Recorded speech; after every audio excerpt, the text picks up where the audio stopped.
going out there, YouTube? This is SEL0320 representing JVS. I'm back here again for the second season, 20th episode of Gotham. This episode is Unleashed. This is going to be a spoiler-filled review. So, if you've not seen the episode, take this, put it in your watch later, because this is one episode that you really don't want to miss. It's, to me, probably one of the more entertaining episodes I've seen. I'll say this, though. And like I said, this is spoiler, so if you've not seen the episode, go and see it first.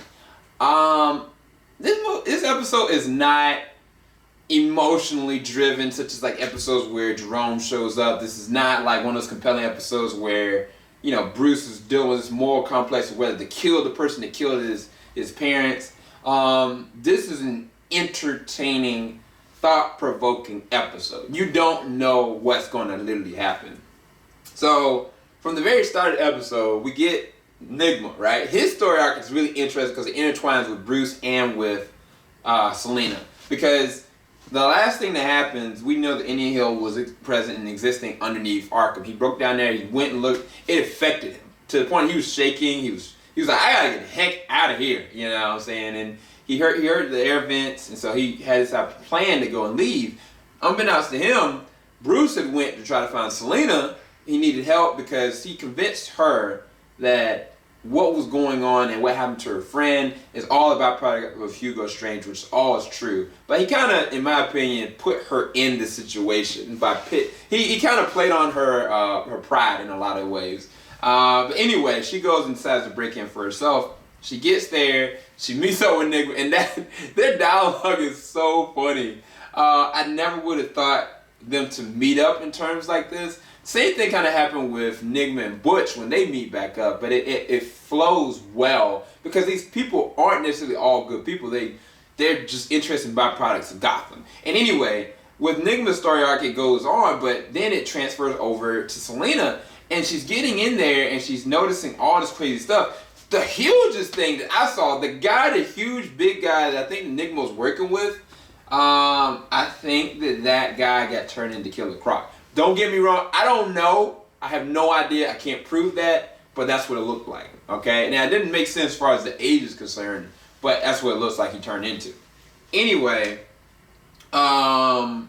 she proceeds on to go through, and then one of the craziest things happens. She finally gets to the location. I see these areas where suits were, and then you see somebody in the backfold in the darkness, and I just love the way that kind of looked, and it turns out to be her friend. And then she says it. She's like, I don't know who you're saying that I am, but I'm Firefly. And then she proceeds to let the gun, let the flames go.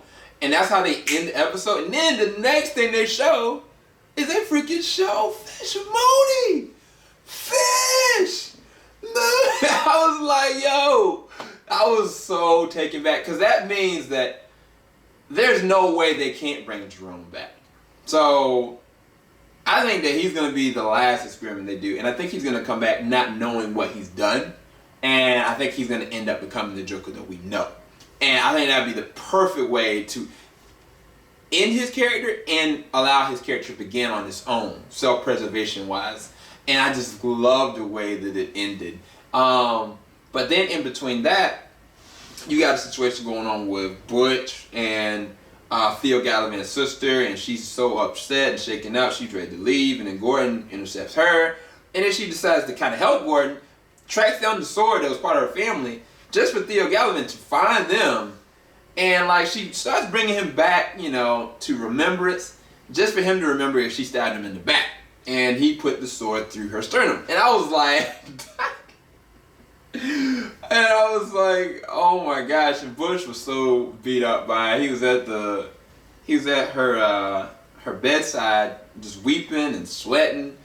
I was thinking to myself, this would be the perfect moment for Penguin to come in and just kill her. I was thinking that the whole time, and sure enough, this man done wadded up in there, and Butch was like, yo, no, back out, and he tells him, look, I need to kill Theo Gallivan. I don't really care how we do it, and I love Penguin's character. I love it. I know he's corny. I know he's weird. But I just love it. I mean, the dude stayed with the woman that he killed and just stayed in the house with, just left her body sitting there in her own parents, or not her parents, her children's remains that she was eating. That's just evil. But anyway, the way that turns out, he ends up intersecting with Gordon and Alfred, because Alfred and them, Alfred and Bruce, they find each other, and Alfred makes this really sentimental remark to him, and then same thing with Bruce, and they come to this common ground, like, look, you're not just, my guardian, like, you're my friend, I need you, And then freaking Alfred has this epic fight sequence with Theo Gallivant, and I was just like, grinning for me, because Alfred, to me, he's one of the toughest fighters on this show. I think that Penguin is the deadliest person, but Alfred is the best fighter. Like, to me, he might be actually better than Gordon in a lot of different respects. And, like, he gets, like, knocked out the window. And then Bruce makes a stupid mistake. That was the only thing I was going to detract episode 4, but they made up for it with the stupidest, craziest thing ever. But Bruce, for the first time, drives his car. Like, I was like, Bruce in the Batmobile, he mowed him down. I was thinking, dude, just get out of there, He gets out the car. Why? Like, and then sure enough, like, Theo Gallivant wrapped that joint around his neck he got from his sister. And finally, Gordon comes up and shoots at him.